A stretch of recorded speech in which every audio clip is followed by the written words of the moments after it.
In this video, we'll be looking at the various stages of an employment tribunal claims process.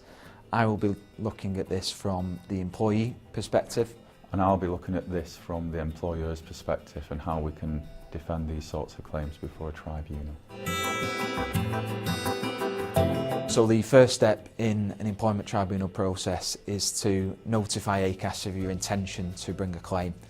This is through a process known as ACAS conciliation, and it's your opportunity through an informal and a cheap route to resolve the dispute before it gets to a court or a tribunal. You've only got a very short time limit to lodge your case with ACAS, and that's 3 months from the date of your dismissal or from the date of the last act of discrimination suffered. And as a company or an employer responding or engaging in that early conciliation process, my advice would be to first of all check the date on which they've entered into ACAS early conciliation. As Stephen says, there are time constraints, and if the employee is entered into the process outside of time, that may affect your decision to even enter into those settlement discussions. And once you've lodged your claim, you will receive a call from your designated ACAS conciliator. This will be your opportunity to tell your story, to tell the conciliator about the claim, and crucially then they will also want to know what it is you're looking for as a result. As a company, and when responding to those claims, this is your first opportunity to scrutinise the claims that are being brought. So you may want to assess whether or not there's any merit in those claims, and if necessary ask for documentary evidence that the claimant says or the employee says supports those claims. And it's a very important exercise, because if you make an offer that's too low, you could be seriously underselling the value of your claim. If you make an offer that's too high, then you could scare off an employer from making an offer and getting an early resolution for yourself. And as a company, regardless of the strengths or weaknesses of those claims, there may be some merit in having a commercial discussion to avoid further time and costs being incurred at a later date. So if a reasonable settlement can be reached earlier on, you're going to be saving time and costs in defending those claims at a later stage. If conciliation is unsuccessful, then you will need to then go on to lodge your case at a tribunal. The good news is that the government last year removed the fees which were payable, which means that it is now free to bring an employment tribunal claim, which has given many claimants access to justice which they wouldn't otherwise have had. If you do go ahead and lodge your claim, you've only got a very short time limit to do so, and that's 3 months from the date of your dismissal or last act of discrimination. Now, it is possible to get an extension of time through the ACAS conciliation process. However, these are complicated rules and something on which you should take specialist advice. Again, for a company responding to those claims, before that response is entered, just scrutinise the date on which the claim has been presented to the tribunal. If those short timescales haven't been complied with, then this is something that should be brought to the attention of the tribunal with a view to hopefully the claim being struck out. In terms of the practicalities of it, you've got to lodge a claim online, and it's called an ET1 claim form. Now, there's various bits of information you must include on this form. The most important bit is, what are you claiming? What is the details of your claim, and what is the legal basis? So if it's unfair dismissal, are you saying that your employer failed to follow the right procedure?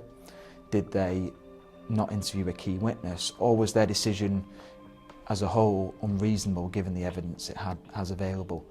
This is your one opportunity to get your claim lodged at tribunal and get it right. And it's very important that you are taking time and advice on getting that right at that stage. If the claim is accepted by the tribunal, then this claim will be sent to the employer for them to provide the response. Generally speaking, an employer will have 28 days to provide a response, and it's important that the response addresses each of the allegations that's contained in the claimant's claim. If there are any sections of the ET1 that aren't clear to you as an employer, then the response should contain a request for further information or clarification around that particular claim. Given the technical and legal issues that arise at this point in the process, it's always advisable to seek legal or professional advice to make sure that the response is well pleaded. Once your claim has been lodged and the response has been accepted, the tribunal will set down a list of directions. These are a list of tasks that each party needs to comply with and to produce to the court or to the other party. The first step is to produce what's called a schedule of loss, which is a breakdown to the court of what compensation you're seeking if you win your case. For unfair dismissal claims, the compensation is capped at usually a year's salary, but in discrimination claims there is no cap on the level of compensation a court can award. If you do go ahead and bring a claim for unfair dismissal, then you have a duty to mitigate your loss, which means to take steps to find new work, to sign up to job agencies, to reduce the level of loss that you have suffered. And if you fail to do so, a court can reduce the level of compensation on the basis that you have failed to take steps to mitigate. Of course, as a company, you're going to want to scrutinise the figures that the employee is presenting in that schedule, and if necessary, produce a counter schedule of loss. If, for example, the employee has secured employment elsewhere, you're going to want to know what the rate of pay is and when they secured that employment. So don't be scared to ask for documentary evidence to corroborate those payments. Following the submission of the schedule of loss, there is usually a requirement to submit a list of documents. As the name suggests, this requires both parties to put together a list of all the documents that they rely upon, whether that be a document that helps or hinders their case. Generally speaking, it will be the respondent or the employer's responsibility to prepare the bundle of documents, and it's that one agreed bundle that both parties will rely on once the claim gets to a final hearing. And once you've got an agreed bundle, you then have the opportunity to submit witness statements. Once the bundle has been produced, each party will be required to submit a witness statement. This will need to be in your own words and will be your version of events leading up to the claim that you are bringing. You will also have the opportunity to rely on other witnesses who may have been present when the incident occurred, which may bolster your case. However, in practice, we often see that colleagues are reluctant to come forward when they are still working for the employer because they fear they may lose their jobs if they help you. From the company's perspective, it's important that you seek to rely on witnesses that can corroborate your version of events in your defence. So, for example, with a claim for unfair dismissal, typically you would expect to call upon the investigating officer, the disciplinary officer and the appeal officer. It's important to bear in mind that these individuals will be asked to attend a final hearing. So when a final hearing date is being decided, it's important to bear in mind your own witnesses' availability to attend. A failure to attend is seriously going to undermine your defence.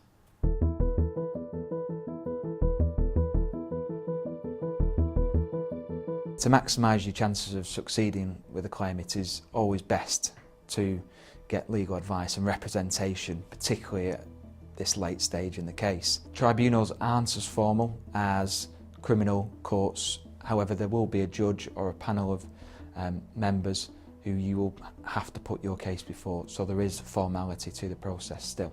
Depending on the nature of the claim, the judge will then decide who goes first.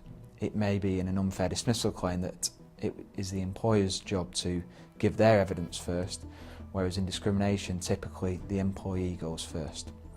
If the employee is the first person to get on the witness stand, they will be asked to read their witness statement and then will be given a chance to be asked questions about this and the content of their statement by the other party. Once we're at the final hearing, to maximise your chances as an employer of defending this claim, we would always advise seeking professional legal advice and certainly at least have legal representation.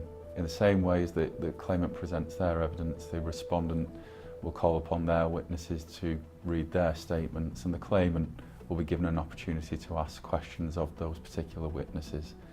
Once the tribunal has considered all of the evidence, it will then make a decision that will either be on the day or the tribunal may want to take its time and the parties might only find out at a subsequent date what the outcome of the hearing is. So as an employer, there are a number of different options available to you to fund your case. The first one, of course, being to pay on a privately paid basis, but having just lost your job, you don't necessarily have the funds to do that. There are alternative funding mechanisms which include legal expense insurance. This typically is something which is on your home insurance policy and may be there and you might not even know it. And this gives you access to a pot of funding which you can use at no cost to yourself, and the insurance company pay your solicitors directly at the conclusion of the case. A more common method of funding is a damages-based agreement, or more typically described as a no-win, no-fee. As the name suggests, in the event that you do not succeed or reach a good settlement with your employer, then there is no cost to you. However, in the event that a settlement or successful claim is made, then you will then pay a percentage, usually 35%, to the solicitor for the work that they've undertaken on your behalf.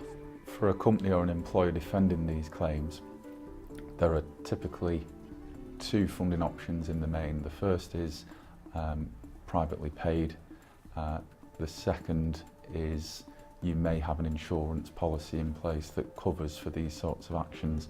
It's worth checking at what point that insurance policy kicks in. It may be that you only receive legal assistance at the point when a claim's provided, not necessarily to assist you through ACAS early conciliation. Lastly, as a firm, we also offer employment or HR packages whereby, provided that a company follows our advice in the event that a claim is pursued against them, our packages are underwritten with a policy of insurance and their legal costs will be covered for us defending that action right up to a final hearing before a tribunal.